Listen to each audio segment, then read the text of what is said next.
He's going down the hill towards the highway to see if he can contact his ride, because there is no cell phone service.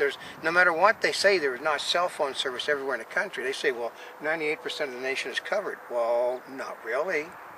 We can go for 50 miles towards Las Vegas. There is no coverage. And part of it is maybe they're talking about the population centers. Yeah, 98% of population. Because there's a difference between the 98% of the population versus 98% of the country. But this is a big country, folks. There are just thousands of miles where there's nobody living.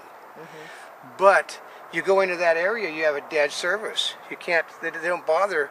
You might get something off a satellite phone, but if you don't have satellites, you're screwed. But it's just people. Like I said, people don't understand things. They're very willing to give what they don't understand up. Well, and part of it is there's a lot of people that are hearing it and think, oh yeah, they could control it, but they don't realize what their goal is. Well, you're not going to be able to send text messages to your friends when they grab control. They're gonna right now. They're working on a system where the United States government will have accessibility to everything that's done on your cell phone. When they do that, you're not going to send text messages anymore, because some guy that's fooling around with some girl and he's married to somebody else doesn't want to have the government access to all of that stuff. Just ask Tiger Woods. That's right. And that's why the internet. You can have long conversations on the internet that aren't email. With the instant messaging. Whether you're in Facebook, you can do direct message off of Twitter, or the instant messaging, when you're just trading back and forth. And it scares people. It scares government because, well, they say it's a security risk, so that's why they want to control the internet as a security risk also. But the big things is, we are doing this for you. I know. Anytime you hear that, it's scary when they think of the things they've done for you. I know. I mean, there's one thing when you're growing up, when your parents are saying, we're doing this for you, and you hated it, right? Because you knew what you wanted to do, and your parents supposed to know better. Well, here's the government is telling you that they should know better. Well, basically, they do know better. The problem is the fact that they can't control. What they can't control, they're afraid of. Doesn't that sound like most people? Yeah, and the government basically, like I said, they can't control what two of us are saying right now, except basically yanking us off of the system. But this is a thing, we're in support of YouTube's anti-net neutrality policy. Yeah. So, and that affects, well, it actually affects all of the internet. It's not just YouTube. No, when YouTube falls, Google falls with it. And when Google falls, basically what you're going to have is systems that are owned and operated by the major television networks and newspapers in this country, which tend to be owned by the same companies that own the major television networks, which is amazing, isn't it? But it also means no more YouTube, no more Google, no more Yahoo, no more MSN. That's right, because they're after, basically it's called buyer's remorse with all of those people. They all supported Obama and the Democratic Party. Then they brought up this fact that you people are dangerous. We need to have you under control. We're doing this for the American people, because if we don't take the control from you, you might do bad things with it to the American people. Yeah, like you're going to charge people for your services. Well, then people don't use your services. That's how it works. If you charge for YouTube, nobody would use it. Every system that has been on, every viral video thing that has been on to try to charge is currently out of business, aren't they?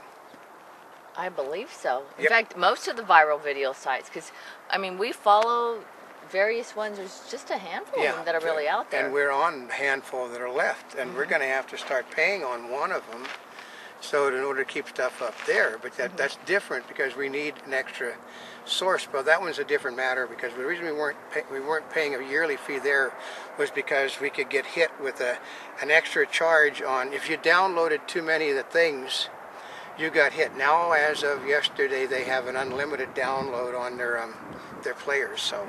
Oh, they do? Yeah. Oh, well, okay. So I guess you're going to see some changes from us. You're going to see some changes on us. So, because now we were limited to like X amount, 25,000, and then now it's unlimited. So we're doing. Oh, actually, that's really good. But but basically, some of the people that are still left standing are not American companies. They're out of this country companies that are basically have offices in the United States.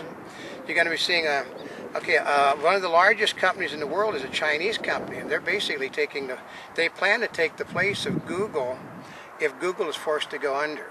Oh, really? Yep. It's why Google is in the process as of next week of becoming a television entity. Google TV. Google TV. When Google TV becomes Google TV and is worldwide, they then have the same status as the networks. So you can't put out, you can't say, well, Google TV isn't legitimate, but NBC is. Mm-hmm. No, it means they basically are a bigger company than NBC. Mm-hmm. So it's why Comcast, who's a cable company, bought NBC. Mm-hmm. Because they were afraid that they were going to be put out of business by net neutrality. You ought to hear the people at the National Cable Show bitching about net neutrality. How, Did we hear that? Oh God, it was these people are just livid about the fact that they want to take the majority of cable's money comes off of the internet, the majority of it, and when you take it away from them, you basically put them totally out of business. Mm-hmm. Whereas Comcast has now situated itself by owning one of the people that basically, no, it's one of the people that wanted to put them out of business. Yeah, that's true. So they now own it, but they're having one heck of a problem getting permission to buy it, though, because everybody knows what they're doing. You'll still have a wild, you'll have a wild card in the deck with Comcast. When Google TV comes online, you're going to have a wild card. And then it's basically forcing Microsoft to do its Microsoft television, which it's not been able to do up to now, but they got ungodly amounts of cash over Microsoft. Well, too. Part of it is we've been watching what Google's been doing, and Microsoft, I mean, they've been kind of hanging on, because they had started with Live MSN doing those blogs. Yeah. And they were actually one of the forerunners for that. Yep. And then they did their MSN, Live Spaces, and they started doing a lot of video, and then they pulled back, was it about 2 years ago now? Yeah, because they weren't making any money. The trick is that Microsoft basically is a company that lives and dies by other people's work. Mm-hmm. So they let Google TV break the ground for them, and then they come in, basically, Google let Fios. Yeah, Verizon Fios. And then AT&T basically has its system. And now you've got Google is basically feeding off the knowledge they've learned from Fios and AT&T. And, and... You mean MSN? No, AT&T, remember, we've seen it for the last 3 years. Oh, yeah, we have. We've been to every time they reintroduce it. But, AT&T's thing has been more like a satellite service. Yeah, but it still hangs off of internet where there's no satellite. So, but they've watched everybody else. They're learning from them, and they're going Google.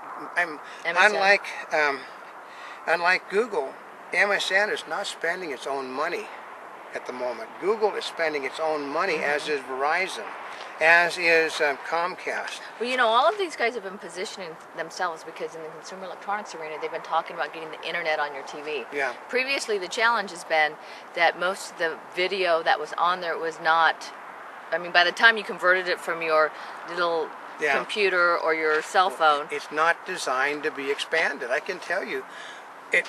We do things that are available.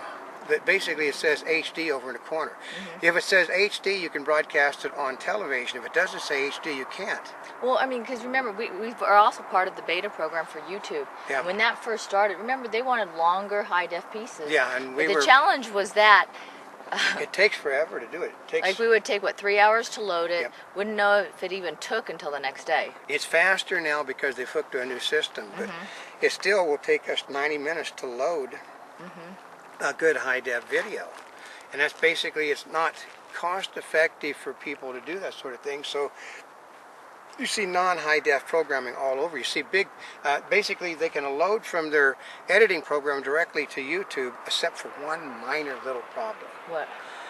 They haven't been designed for the fact that YouTube now will do up to 15-minute videos. Oh, that's right. The software on your editing programs won't let you do more than 9 minutes or something. Or actually, I think it's 10 minutes or almost 10. So it's 9:50. Because what happens is Google will tend to stick like 5-10 seconds on. So if you were doing a video that was 9:55, it was always over. Well, yeah, and then they've had it situated with the camcorders. Yeah. Where the camcorders, you plug it in, it'll upload, or even some of the bloggies. We have our blog. We've got a 360 bloggy. We can go directly from it. I don't have my cell phone with me. My cell phone will do it. Her cell phone will do it. We should play with that for the consumer or actually for SEMA. We'll do a trial run for that. We'll do it. We'll go directly to the internet, directly from one of those things on something short, so we won't eat up the data from that a lot. But that's how it works. But if you don't stand up to net neutrality, you are going to have everything you do, and you know, there's no more, you know, there's no more going on the internet and looking up, you know, Sarah Palin nude, because that's not going to be allowed anymore. Okay, and if you didn't like Sarah Palin nude, let's say Britney Spears or Lady Gaga. Lady Gaga meet dress. That will not be a permitted thing, because they're going to simply, there'll be things put on the search engines that will not allow certain searches to be made. They're already doing it. They've been doing it because, well, we know when we upload videos, if we put certain things on it, it won't take it. That's right. It will not take. You know, they already got programmed in not to allow some music, even if it's your own music, to be heard on the internet, which is ridiculous. And your own provider will not allow you to load things up now. So these are the things that are scary. You give up you give up being in the 21st century to go back to the 1960s if you allow net neutrality. That's how serious it is, and people don't understand it.